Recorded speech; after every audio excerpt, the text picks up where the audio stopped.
28장부터 29장은 제사장의 옷에 관해서 말씀합니다. 그들의 옷에 관해서 8가지가 나오는데요. 관, 흉패, 에봇, 겉옷, 속옷, 거룩한 관, 허리띠, 거룩한 의복 이렇게 나오고, 이러한 제사장의 의복의 목적은 제사장을 거룩하게 하기 위함입니다. 우리도 오전에 부활이 뭐라고요? 우리가 거룩한 삶을 살라고, 그죠? 우리 안에 계신 거룩한 성령님께서 그렇게 우리를 인도해 가신다는 겁니다. 구원받은 모든 사람들은 왕가의 제사장입니다. 베드로전서 2장 9절. 신약 성경에 있는 모든 사람들은, 예수님을 믿은 모든 사람들은 제사장이에요. 그러니까 목사님만 제사장이 아니고 예수님을 구원자로 믿은 모든 사람이 제사장입니다. 베드로전서 2장 9절 찾아보세요. 제사장이라는 하나님 앞에서 나아갈 수 있고, 그죠? 그냥 백성이 나갔던 게 아니에요. 제사장이 하나님 앞으로 갈 때 백성의 것을 가지고 우리가 제단 안으로 들어갔죠. 성막 안으로, 그죠? 하나님과 다른 사람을 이어주는 일을 하는 사람입니다. 죄인인 백성들과 하나님께 재물을 가져가서 용서해 주십시오, 이렇게 하는 게 제사장이었잖아요.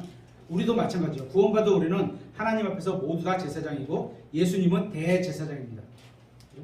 우리는 언제든지 하나님께 나아갈 수 있고, 휘장, 맞다, 지난주에 사실은 이번 주가 그 부활절이잖아요. 다른 사람 말 때. 그래서 오늘 그 설교를 제목을 정해놓고 지난주 걸 사실 찢어진 휘장, 이거로 이제 말씀을 이렇게 막 초안을 잡고 있는데 이제 연락이 주신 거예요. 그래서 그건 아마 언제인지 몰라도 아마 다다음 주나 그래서 찢어진 휘장이라는 걸로, 그 휘장은 예수 그리스도의 몸을 예표한다, 이런 거 한번 하려고 합니다.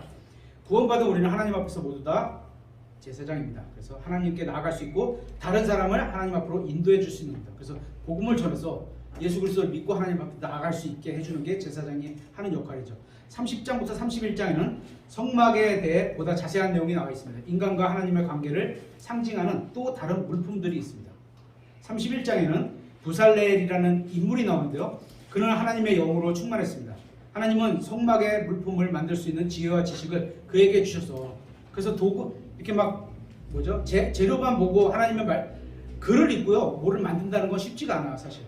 그래서 하나님께서 그에게 지혜를 주시면 글을 읽고 이거구나 이해갖고 할 수 있는 게 하나님이 이제 그에게 지혜를 주신 거죠. 성막을 만들 때 그에게 주셔서 자신을 섬기게 하십니다. 신약적인 표현으로 보면 선물, 은사 이렇게 볼 수 있는 거예요. 그죠? 사람들을 섬기는 은사로 주셨다는 거 있잖아요. 그런 것들. 재능이라고 볼 수도 있습니다. 하나님을 잘 섬기게 하기 위해서 이러한 특별한 재능을 각자에게 주시는 겁니다. 우리는 이거를 은사라고 부릅니다. 선물. 그렇죠? 성령님께서 각 사람에게 은사를 주신 목적, 뭐죠?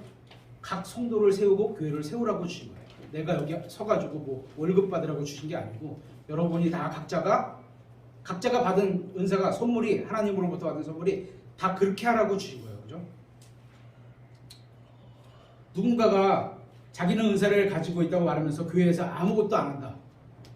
그러면 하나님께서 주신 게 허비하고 있는 거하고 똑같은 거예요. 그죠? 그래서 그 구원받은 사람이 은사를 갖고 있다면 자기 교회에서 그거를 통해서 하나님을 섬길 수 있는 게 은사를 주신 이유에 합당하게 섬기는 거죠. 구원받은 모든 사람들은 누구나 은사를 가지고 있습니다. 저마다 은사가 다를 수 있습니다. 그래서 구원받은 모든 사람들은 예수님의 몸인 교회를 섬길 수 있는 특별한 재능을 각자가 다른 은사를 각자가 다 갖고 있는 겁니다. 여러분은 어떤 은사를 받으셨습니까? 그것이 무엇이든 간에 빨리 찾아서 여러분도 그 은사를 통해서 하나님을 섬기셔야 하면 좋겠습니다. 31장에는 안식일에 대한 설명이 나옵니다. 안식일은 우리가 흔히 말하는 주의 날, 주일과 혼동하지 말아야 됩니다. 이단들 중에 제7일 안식교에서 안식일과 주의 날을 같은 것으로 보기 때문에 성경의 진리를 제대로 보지 못하고 뒤섞어 버렸습니다. 성경이 뭐 이렇게 여기다가 뭐 구약에는 A라고 말하고 신약에는 B라고 말했는데, 이게 같다라고 성경이 말씀하시지 않으면 다른 거예요.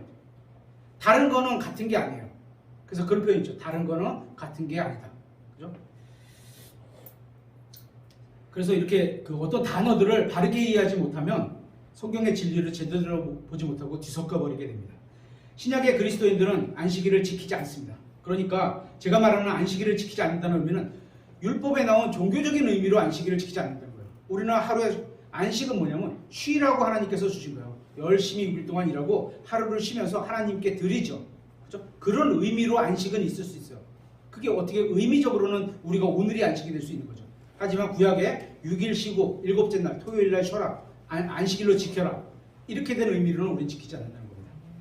우리가 주의 첫날 그러니까 일요일에 모이는 것은 예수님이 부활하신 날이기도 하면서 그날이 휴일이기 때문입니다. 만약 어떤 지역에 대다수의 그리스도인들이 일요일에 근무를 하고 그런 지역이 있습니다. 순천 옆에 가면 그 LG 정유인가요? 정유회사 있고 또 현대제철 또 배조선소 있는데 이런 데들은 일요일날 근무를 해야 하는 경우들이 많습니다. 그래서 그런 지역은 지역교회마다 특별하게 쉬는 날이 있잖아요. 많이 쉬는 날 그런 때 잡아서 저녁에 예배를 드리는 경우도 많습니다. 토요일에 쉬는 지역이 있다면 그 지역에서는 토요일에 모여서 예배를 드리는 겁니다. 일곱째 날이라고 안식일을 지키는 게 아니에요. 그냥 그죠?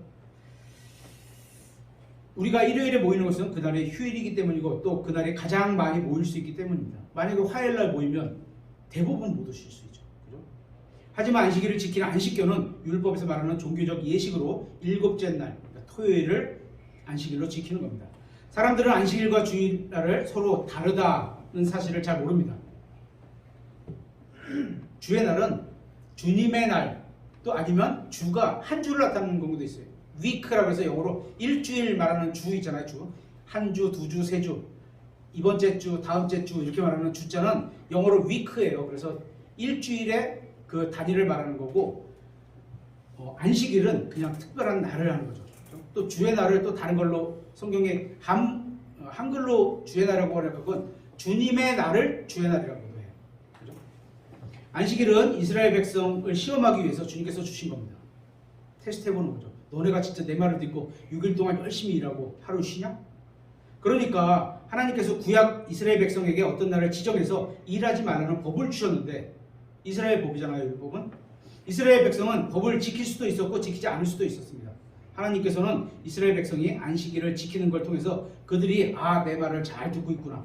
내 말을 존중하는구나. 이걸 테스트하신 겁니다.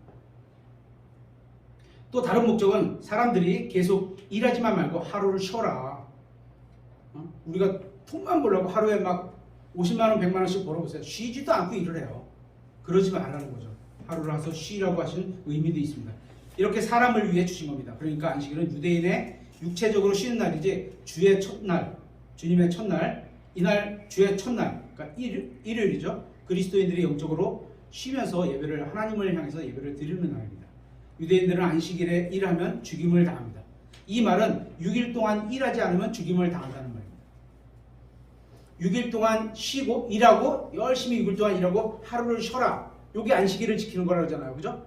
그러면 이거를 안 하면 요거만 하고 싶어. 요거만 하고 싶어. 돼요 안 돼요? 이거 안 해. 하나님 말씀을 어기는 거예요. 안식일을 지켜라. 이거 안 돼. 6일을 열심히 일하고 안식일을 하루를 쉬는 게 안식일을 지키는 거지. 그리고 나만 지키면 되냐? 아니에요. 성경에 보면 옆 사람도 그렇게 지켜야 돼. 안 지키면 어떻게? 죽여야 돼.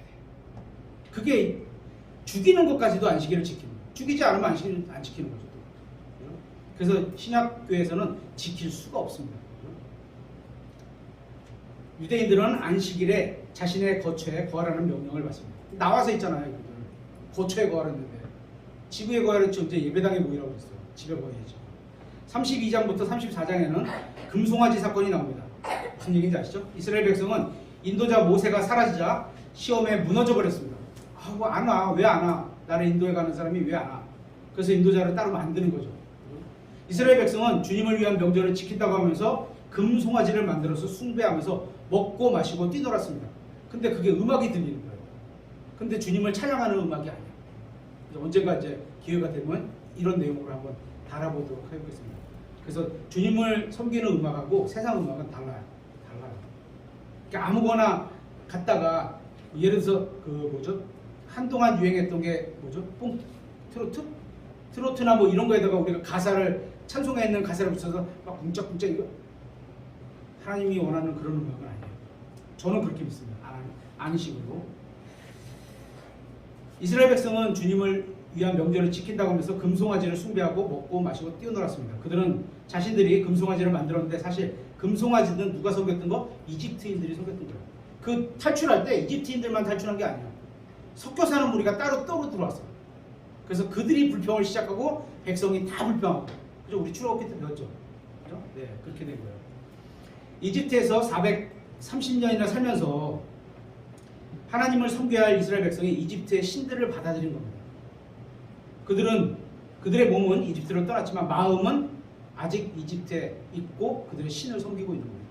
신약교회인 우리도 그럴 수 있습니다. 세상에서 구원을 받았고 세상과 분리되어 있어야 되는데 세상 안에 살지만 일급수 시리같이 이렇게 깨끗하게 살아야 되는데 혼탁한 물이지만 거기서 살아야 되는데 그렇게 안 하는 거죠. 그냥 그 혼탁한 물을 마셔갖고 나도 몸이 그냥 어떻게 보면 썩은 물을 마셔서 먹고 사는 것 같이 돼버리는 거죠.